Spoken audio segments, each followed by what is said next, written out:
e vamos viver o poder da resiliência. Este poder, ele existe dentro de cada um de nós. E mesmo sem saber, a gente tem utilizado ele na nossa vida. O que é a resiliência?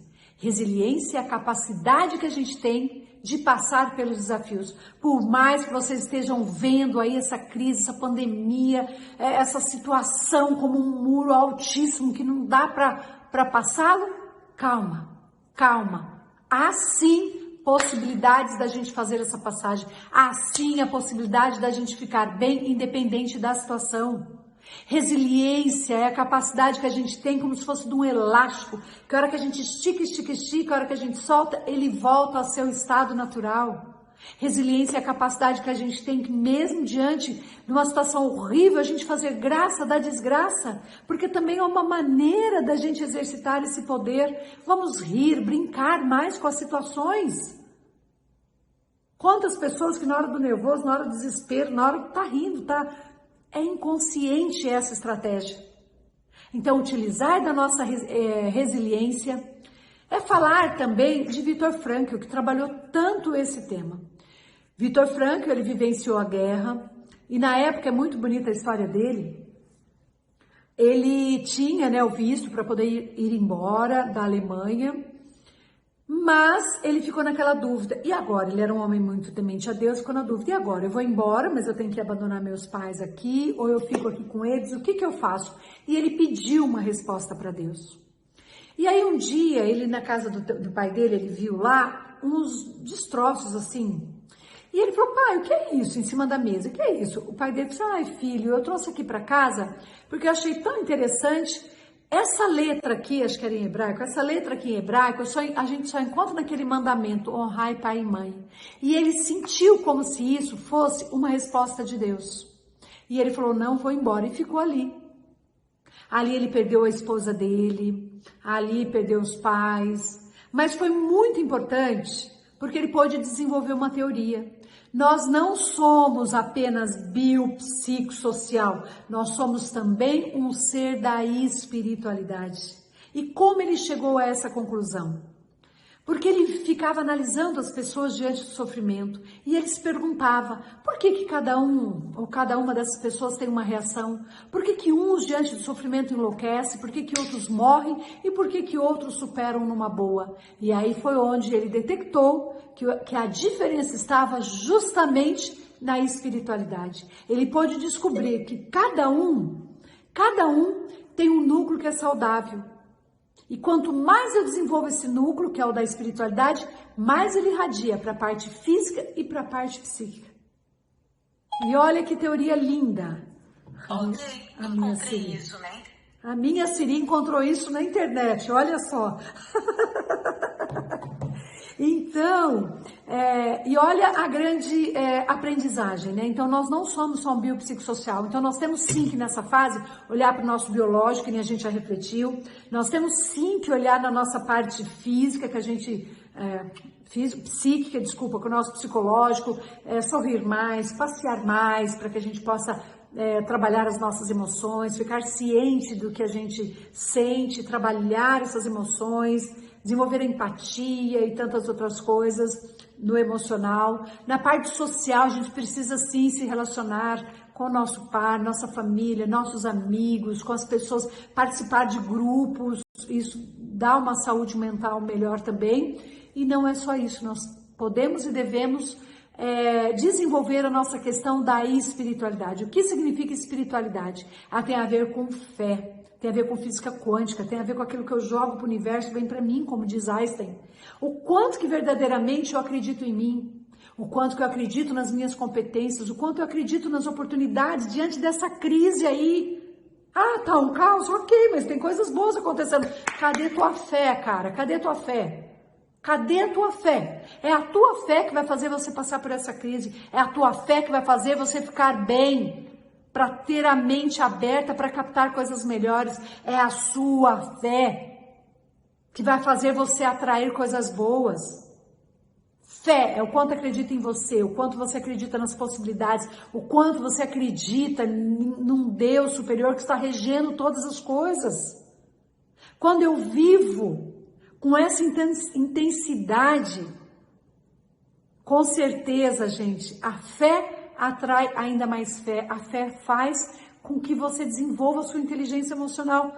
Eu não vou me abalar com tudo isso que está acontecendo, porque eu sei que tudo que acontece no universo é bom e maravilhoso. E se não for tão bom assim, como eu acabei de exercitar a gratidão, é porque algo eu tenho que aprender e de repente o universo cobra tão barato por uma aprendizagem tão grande. Eu tenho fé nos relacionamentos. Quanto você acredita nos relacionamentos? Por que será que você está vivendo a solidão aí? Aonde você deixou de acreditar no amor, no relacionamento? De repente, que nem aquele Buda dourado lá, você se protegeu tanto da dor e acabou também se protegendo do amor? Por isso que você está pagando o preço até agora? É o momento de você desenvolver a sua fé. Fé é acreditar naquilo que eu não estou vendo. Que bom, né? Que está tudo perdido, tudo assim, que agora sim eu quero ver se você tem a verdadeira fé. E fé, gente, vai fazer com que as coisas aconteçam, sem querer. Eu tive uma amiga, não foi agora nessa época, mas de repente o momento que ela viveu foi pior do que ela está vivendo hoje. O marido sem emprego, ela sem emprego, acho que ela tem 2 filhos, eu não me lembro se nessa época ela tinha 1 ou 2 filhos. E sem dinheiro para nada, nada, nada. E ela, Senhor, e o que eu faço agora, Senhor? O que eu vou dar de comer para os meus filhos? E ela em oração, apavorada.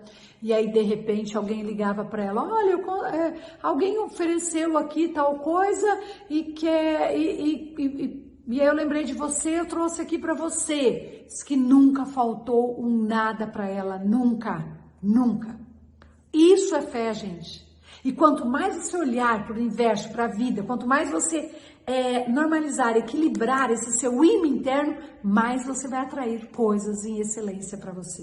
Me lembrei agora, enquanto eu citava esse exemplo, e o bonito que ela falava assim para mim, quando eu clamava para Deus, Deus falava assim, aí Deus falava, não vai faltar nada para você, Senhor, mas se os homens se calarem diante do seu chamado, ele falou, como diz na Bíblia, se os homens se calarem, as pedras falarão por você. Gente, é rico e lindo demais. Aí me lembrei também, né, quando eu desenvolvia os trabalhos lá na igreja, e eu tive a ideia, o sonho de fazer um trabalho para acolher, né, as crianças, de repente ficam muito sozinhas, era uma casa, né, para acolher crianças, chamava de casa missionária.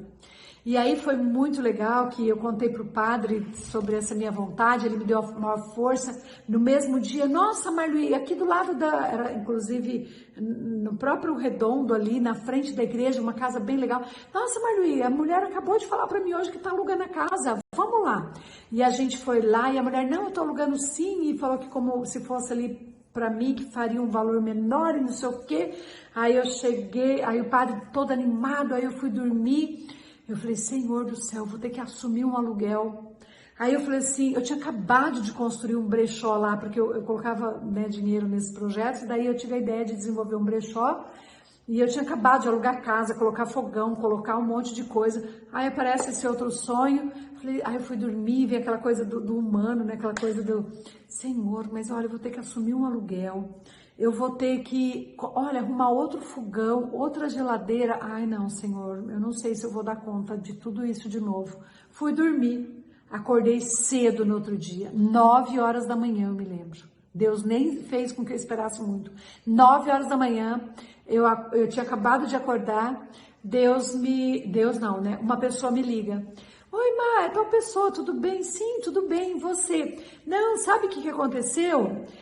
Tem uma mulher aqui no meu prédio que está indo embora e ela não sabe o que fazer com a geladeira e o fogão. Aí não sei porque eu lembrei de você. Será que na infância missionária a gente não vai precisar de um fogão e uma geladeira? Aí Deus na hora falou assim para mim, pronto, o que mais que você quer? Então mesmo quando às vezes a nossa fé é pequena, o universo com todo o seu poder está sempre te falando, vai valer a pena. Isso vai passar.